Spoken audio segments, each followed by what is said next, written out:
Tim, kita mau bahas nih mengenai value investing ya, ala Warren Buffett ya. Ya. Kalau di saham kita tahu lah Warren Buffett-nya siapa ya, Pak Lo Keng Hong kan ya. Nah kalau di kripto nih, Warren Buffett-nya bisa dikatakan Timothy adalah Warren Buffett-nya karena value investing ya.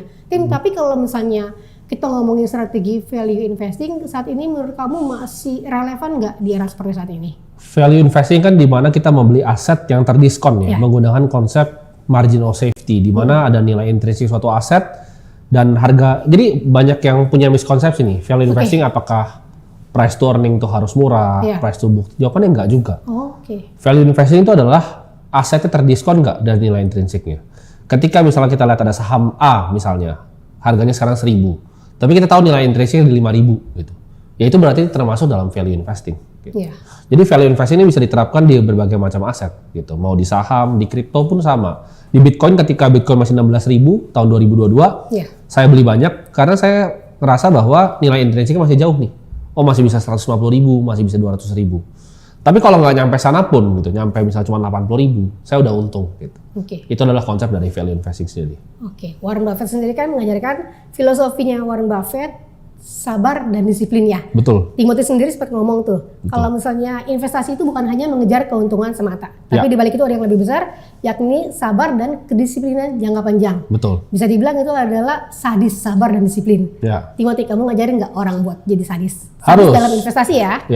Harus sabar dan disiplin. Kenapa? Karena ketika kita membeli suatu aset, contohnya Bitcoin, ketika dia di 28.000, itu ada kalanya dia turun lagi ke 24.000. Ketika dia ke 55.000, ada kalanya dia turun ke 50.000. Sama seperti saham gitu. Gak bisa orang expect buy and hold misalnya saham seperti BCA, oh gampang gitu hold 10 tahun. Enggak, karena di saat 2015 ada penurunan. 2019 dan 20 ada penurunan yang drastis. Dan sekarang pun ada penurunan gitu. Jadi pasti ada yang namanya koreksi dalam suatu aset. Kalau kita nggak sabar dan disiplin, ketika asetnya koreksi misalnya 20%, 30%, kita buru-buru untuk jual. Kita buru-buru untuk nggak mau rugi nih.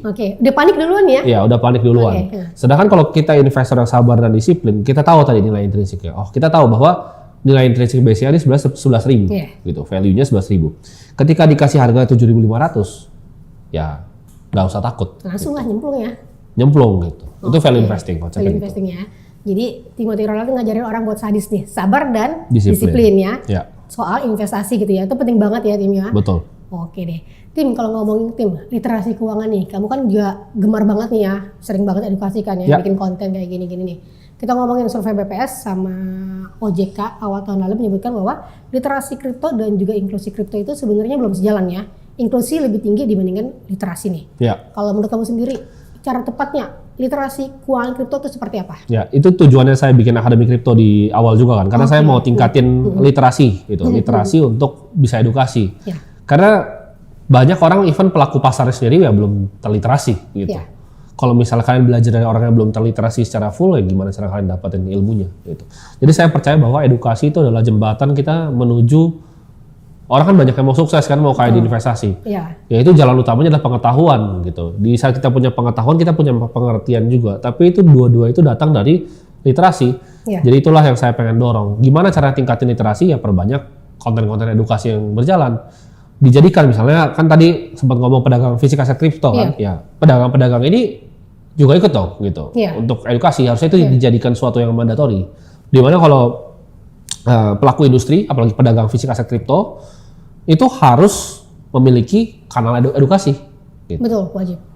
Jadi kalau nggak ada begitunya ya pelaku pasarnya nggak akan pernah terliterasi gitu. Iya, betul. Itu salah satu solusi yang bisa diambil oleh OJK ataupun institusi yang lain. Iya, karena kan banyak orang masuk, apalagi Gen Z ya Tim ya. Main masuk orang lihat yang flexing lah segala macam gitu kan, langsung udahlah nyemplung aja gitu kan, FOMO, masuk nih lagi tinggi-tingginya nih, padahal kembali lagi dia cuma masuk tadi karena literasinya belum, uang panas pun kepake ini semestinya kan uang dingin kan, jadi banyak yang pakai yang kayak jadi pinjol segala macam, malah lebih ribet lagi sebenarnya. Karena gini, di saat edukasinya kecil gini, kripto kan ada banyak produk ibaratnya, produk yang ada produk spot, ada produk futures juga. Ini kan sebetulnya futures ini kan derivatif yang kompleks. Ini nggak semua orang bisa ngerti. Kalau disuruh tes ujian pun belum tentu lulus untuk ngerti ini itu apa. Dan ketika ada tadi misalnya influencer yang tidak bertanggung jawab, Iya. promosinya exchanger ilegal pula yang Oke. bukan dalam ranahnya gitu. Nah, itu banyak. Promosi kan banyak exchanger ilegal nih. Iya, kita sekarang. ngomongin tim. Oke. Ini banyak exchanger ilegal karena kan ya saya juga ibarat kita pedagang gitu Iya, kan. betul. Kita pedagang Vlog yang sekarang. pakai apa namanya aturan di negara ini, Iya. kita bayar pajak sesuai.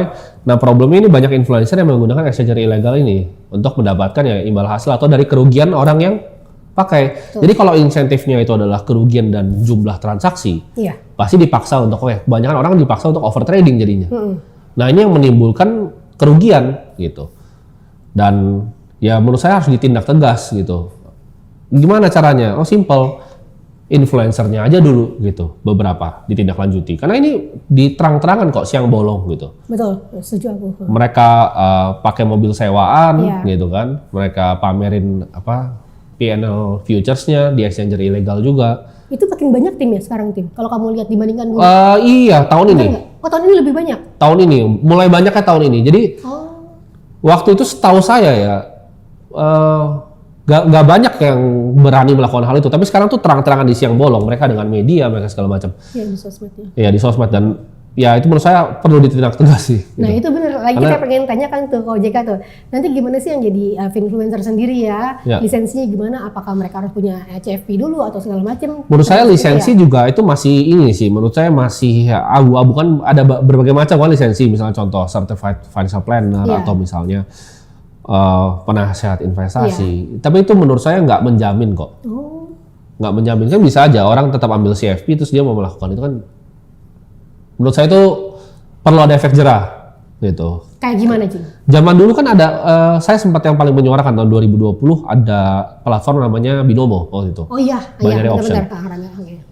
Ini kan juga mengakibatkan kerugian yang besar gitu. Banyak. Nah, saya bukan ngomong bahwa futures adalah hal yang bisa merugikan. Enggak, karena misalnya exchanger lokal yang berizin juga ada yang sekarang punya Iya, produknya. iya. Tapi maksudnya kalau nggak diliterasi dengan baik, orang disuruh misalnya all in dengan apa namanya leverage-nya Iya. dimentokin Iya. gitu.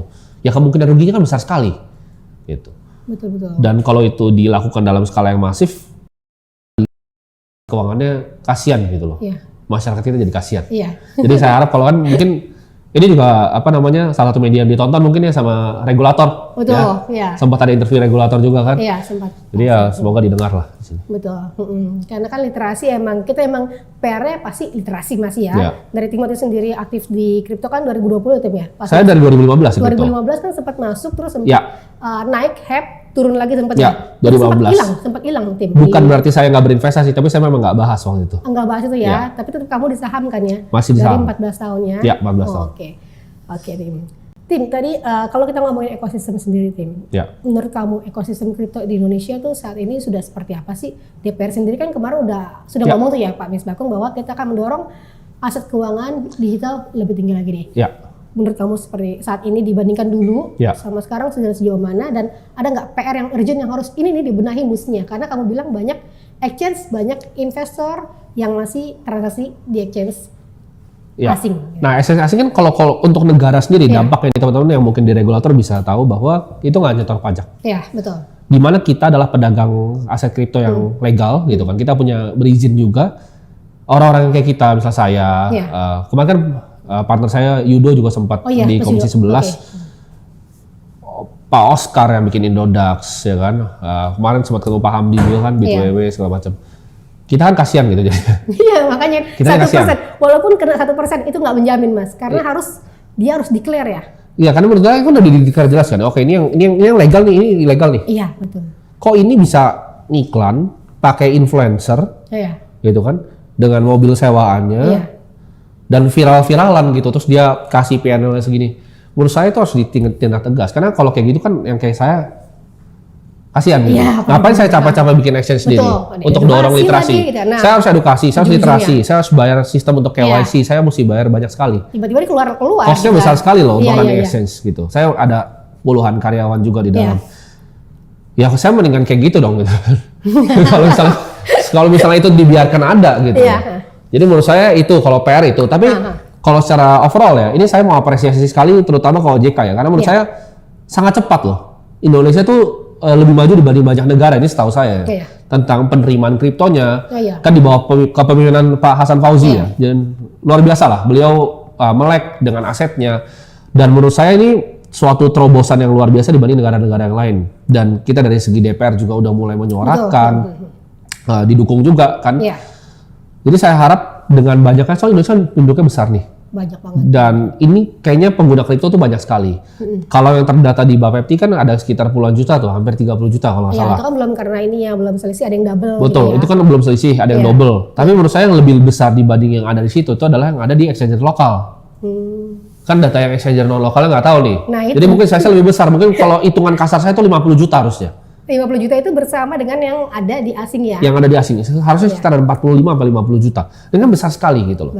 Dan ini bisa jadi kontribusi yang luar biasa untuk ya pajak negara. Dan ini kalau bisa kan dibikin mirip seperti saham lah gitu. Betul. Dibikin sama lah. Karena kan kalau orang market buy ada yang merasa terlalu mahal. Gitu. Jadi akhirnya capital flight ke luar negeri. Gitu. Jadi mungkin kalau Pak Purbaya nonton bisa dikonsiderasi Pak biar sama kayak saham gitu. Pajak gitu ya. Pajak kripto biar sama kayak pajak saham. Finalnya sama PPh. Bener, karena kembali itu 1%. Kalau misalnya kita pakai exchange asing gitu 1%. Itu pertanyaan 1% tuh kalau dia declare kan ya? Iya, kalau declare. Kalau nggak declare? Nggak ada, bisa nggak ada. Nah, itulah pertanyaannya kan. Betul. Nah, jadi kalau kemana-mana pasti dengernya orang kayak kemarin aku sempet nge-gym. Dengarnya, kemarin gua untung gini loh aku denger di exchange asing ternyata domainnya kan. Ya, mau gimana nih yang pedagang itu yang literasi segala macam kan. Betul. Itu PR-nya tuh harus efek jerahnya seperti apa sih? Nah kalau mau potong kayak gitu paling gampang dari influencer udah pasti.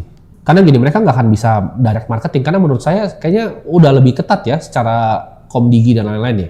Harusnya mereka nggak bisa ngiklan di platform yang besar gitu. Seperti Meta dan lain-lain. Harusnya nggak bisa tuh. Menurut setahu saya itu nggak bisa. Jadi cara mereka marketing adalah mereka bikin KOL. Gitu. Betul. Mereka bikin KOL lokal di sini, dia disuruh sewa mobil, pamer-pamer segala macam, bikin komunitasnya, dikumpulin, habis itu disuruh trading bareng. Itu formulanya. Jadi ketika satu diambil ya efeknya apa sih? Yang lain pasti berhenti dong. Kalau nggak ada satu yang diberesin, ini akan terus-terusan, ini akan menjalur terus, dan pelaku-pelaku industri yang beneran punya exchange seperti saya dan teman-teman yang lain, kasihan. Iya. Tapi menurut kamu ini fenomena ini ternyata lebih banyak tahun ini? Tahun ini, iya. Saya baru lihat tahun ini fenomena. Baru banyak tahun ini.